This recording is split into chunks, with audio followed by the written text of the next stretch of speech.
istirahat cukup. Kita dianjurkan secara kedokteran, secara kesehatan 7 sampai 9 jam sehari istirahat. Jadwalkan waktu untuk beristirahat. Amin. Haleluya. Siap? Siap. Itu ya. Ingat, ini penting. Ingat, waktu adalah anugerah Tuhan yang berharga dan terbatas. Setiap detik dalam hidup adalah kesempatan untuk bertumbuh, memperbaiki diri, dan hidup dalam kehendak Tuhan sendiri. Ya, ingat, saya baca sekali lagi karena ini penting. Ingat, waktu adalah anugerah Tuhan yang berharga dan terbatas.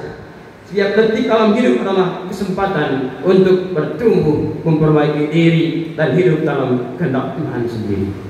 Ternyata waktu ini begitu singkat. Ini sudah 2025.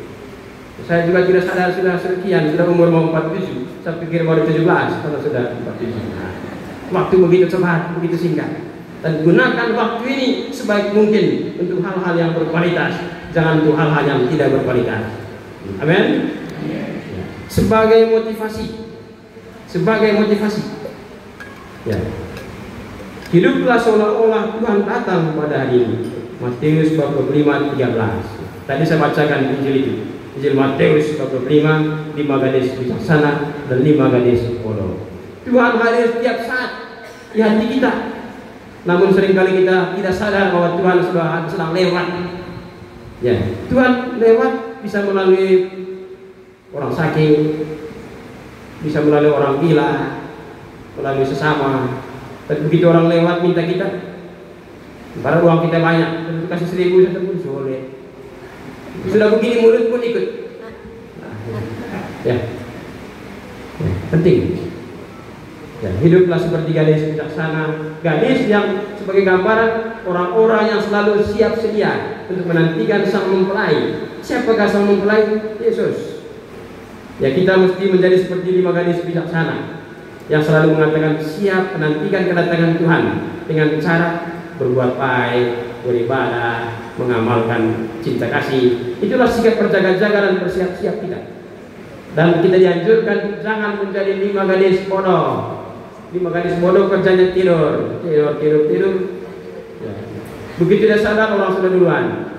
Kadang-kadang kita seperti 5 gadis bodoh. Tidur terus. Sadar begini orang sudah pulang gereja. Aduh, kasihan. Terlambat terus.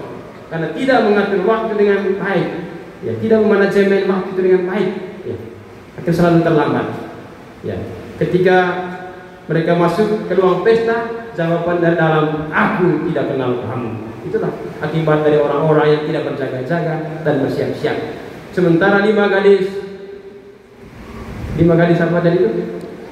Disambut. Ya. Ya. Dan ada persoalan ya, yang harus kita lihat bersama.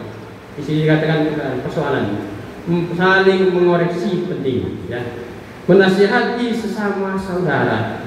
Matius 18:15-17. Dalam Kristenan ya, kita perlu koreksi. Namun ada tahap-tahapnya. Ya, menurut kitab suci ada tahap-tahapnya. Panggil 4 mata, nasihat. Ketika dia tidak terima, panggil 1 orang saksi. Ya, kalau dia juga tidak tanggap, bawa dalam jemaat perkara itu. Kalau itu pun tidak tanggap, anggap dia sebagai bukan orang beriman. Ya, jadi kita perlu saling menasihati. Ya, tidak berarti saling menasihati saya lebih baik, tidak. Itu saling membantu, saling menolong. Oh, kita perlu dinasihati. Ya, kalau dalam istilah kami di Tiara ada istilah koreksio fraternal. Ya, koreksi persaudaraan. Yang penting koreksi ini bukan berdasarkan sentimen. Yang penting koreksi ini berdasarkan cinta kasih.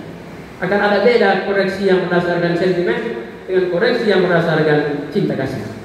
Ya, koreksi berdasarkan cinta kasih berarti sungguh dari hati mau membantu orang lain. Tapi kalau berdasarkan sentimen, koreksi kan ada jengkel, ada sakit nego di sini, mulai cari-cari kesalahan. Kita diminta bahwa dalam saling menasihati perlu ya dengan penuh cinta kasih, ya, dengan penuh cinta kasih. Ya, saya pikir itu dari saya. Yang terlalu banyak, kurang lebih seperti itu. Ya, refleksi yang saya sampaikan hari ini. Dan saya sebentar akan turun. Katanya ada tanya jawab. Di sini ada frater yang sebentar lagi akan ujian S2-nya. Bisa tanya ke frater ini. Gitu. Saya istirahat dulu misalnya untuk Bapak. Ada bapak-bapak ibu pendeta yang akan menjelaskan terkait dengan iman. Ya, kita adalah satu iman dalam Kristus, satu Tuhan dan satu Roh. Maka silakan nanti saling melengkapi.